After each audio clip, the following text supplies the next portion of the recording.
গোটে মিলি লাগিলে পাব্লিক আৰও মাতি এগুলো তো ৰাতি হ্যাঁ ৰাতি কেইজন ধৰিছে ৰাতি ৰাতি যেইজন 4জন আছিল 4জনকে ৰাতি আছে চাৰিজন আছে এজনটো গুচি গ'ল 2জন গ'ল দুজন গ'ল আর 2জন আছে তো ইয়াত 2জন আমার গাঁৱৰে এতিয়া যে মানুহ ইয়াত গেদাৰিং কৰি আছে কিয় হ্যাঁ আমাৰ গাঁৱৰে মানুহ আমাৰ মানুহটো ধৰি আছে নিৰ্দোষী মানুহ হৈ ঠেলা চলাই খায় তাৰ ল'ৰাটো এবাৰ ফাইনেল মেট্ৰিক দিব সৰু ল'ৰা তার বয়স হওয়া নাই অ্যারেস্ট করার তো কোনো আইনে নাই কোনো আইনতে লেখা নাই তার যে অ্যারেস্ট করব আর নিজে ঠেলা না মারিলে ভাত নষ্ট তার ঘর একটু চিন্তা করব ওটা কিয় পাবলিক গরম নহব নাযাম তো আমি সন্ধিয়া তাৰপিছত হুলস্থুল লাগিল মই আৰু তাতে আৰু স্পটত কিয় থাকোঁ তাতে সব ল'ৰা চৰা হাবি জাবি আছে মই বুঢ়া মানুহ তাতে মাৰ খাম নেকি আৰু মই আৰামছে গুচি আহিলোঁ গুচি অহাৰ পিছতে অলপ ধাক্কা তাকি হৈছে নোহোৱা নহয় এলা পাব্লিকে আপনি থিয় হৈ আছে এই বুলি আপোনাক ধাক্কা দিয়ে আপনি যাই তাৰ গাত লাগে ঘটনাটো এনেকুৱাই তাৰ লগে লগে বজাৰৰ ওচৰতে গোটাই পাব্লিক ঘূৰি ঘূৰি কিয় এই ল'ৰাৰ কাঠিটো চিন নালাগে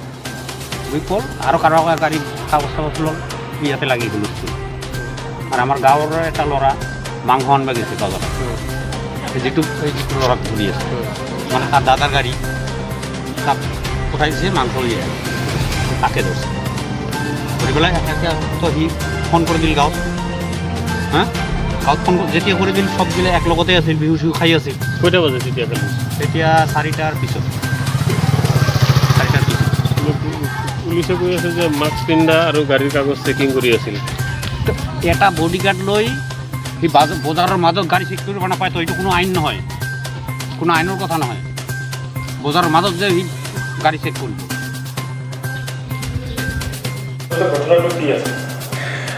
আপোনালোকে সকলোৱে জানে যে এতিয়া গোটেই দেশখন এতিয়া কোভিড-19ত প্ৰকোপত ভুগি আছে তো আসাম গভৰ্ণমেণ্টৰ কিছুমান নিৰ্দেশ আহিছে যে আমি এৱেৰ কৰিব লাগে ৰাইজক সকলোৱে মাস্ক পিন্ধিব লাগে কোভিড প্ৰট'কল মানি চলিব লাগে গতিকে এইটো কাম আমি সকলো থানা লেভেলত কৰি আছোঁ আপোনাৰ বেংটল আইচিয়ে যোৱাকালি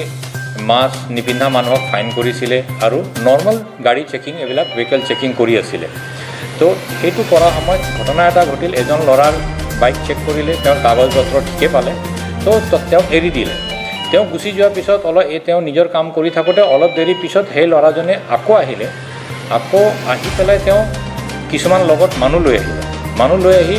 আই চি লগত তৰ্কাতৰ্কি কৰিলে যে এইবোৰ কিহৰ চেকিং কি এইবিলাক আৰু তাৰপিছত আই চিক মেন হেণ্ডেল কৰিলে তেওঁলোকে যিটো ভিডিঅ' কোনোবা এজনে ভিডিঅ'গ্ৰাফি কৰি পেলাই ছ'চিয়েল মিডিয়া প্লেটফৰ্মত সেইটো উলিয়াই দিছে সেইখিনি কথা আপোনালোকে দেখিছে তো এতিয়া মই ক'ব বিচাৰোঁ যে আই চিজনে তো লিগেল কাম কৰি আছিলে তেওঁ মানুহক মাস্ক পিন্ধিবলৈ এৱেৰ কৰি আছিলে আৰু নৰ্মেল ভেহিকেল চেকিং কৰি আছিলে পাছত আমি ইনভেষ্টিগেশ্যনত এতিয়ালৈকে এনকুৱাৰীত গম পাইছোঁ যে যিজন ল'ৰাই এই কামটো কৰিলে তেওঁ মানুহ লৈ আহিলে তেখেতে গৈ পেলাইনো কোনোবা এটা ক্লাব আছে তাতে আৰু কেইজনমান মানুহ আছিলে ল'ৰা তেওঁলোকে মদ পানী খাই আছিলে তেওঁলোকক তাতে এটা ৰিউমাৰ মানে তেওঁ বিয়পাই দিলে যে তেওঁৰ এই কাগজ আই চিয়ে ফালি দিছে আৰু আই চিয়ে মদ খাই আছে এইটো কথাত মই ক'ব বিচাৰোঁ যে আই চি বেংটল এজন মুছলিম সম্প্ৰদায়ৰ মানুহ আৰু এতিয়া ৰমজান মাহ চলি আছে এই ৰমজান মাহত মুছলিম সম্প্ৰদায়ৰ মানুহ মদ খোৱাটো প্ৰশ্ন নুঠে আৰু মোৰ নলেজৰ মতে আই চিয়ে মদ নাখায় গতিকে সম্পূৰ্ণ মিছা এটা ৰিউমাৰ বিয়পাই পেলাই তেওঁলোকে এটা ল এণ্ড অৰ্ডাৰ ছিটুৱেশ্যন ক্ৰিয়েট কৰিবলৈ তাত চেষ্টা কৰিলে তাৰ ওপৰত এতিয়া আমি মানুহকেইজনক যিহেতু ছ'চিয়েল মিডিয়াত এইটো চবতে ছ'চিয়েল মিডিয়াত মানে ওলাইছে গতিকে সেই তাৰ পৰা আমাৰ এটা সহায় হৈছে যে আমি যিকেইজন ইনভলভ আছিলে তেখেতসকলক আইডেণ্টিফাই কৰিছোঁ আৰু পুলিচক মেনহেণ্ডেল কৰাৰ কাৰণে লফুল ডিউটিৰ তেওঁক অবষ্ট্ৰাক্ট কৰাৰ কাৰণে এটা কেছ ৰেজিষ্টাৰ কৰা হৈছে আৰু তাৰ ফলস্বৰূপে কিছুমান মানুহক আমি সোধ-পোছ কৰিবলৈ থানালৈ অনা হৈছিলে ইভেন যিজন মেইন একিউজ তেওঁৰ গাৰ্জেনক অনা হৈছিলে তেওঁ গাৰ্জেনক সোধ-পোছ কৰি পেলাই কিয়নো তেওঁ গাৰ্জেন তাতে বোলে তেওঁ আই উইটনেছ আছিলে কিন্তু তেখেতে ইণ্টাৰফেয়াৰ কৰা নাই নিজৰ ল'ৰাক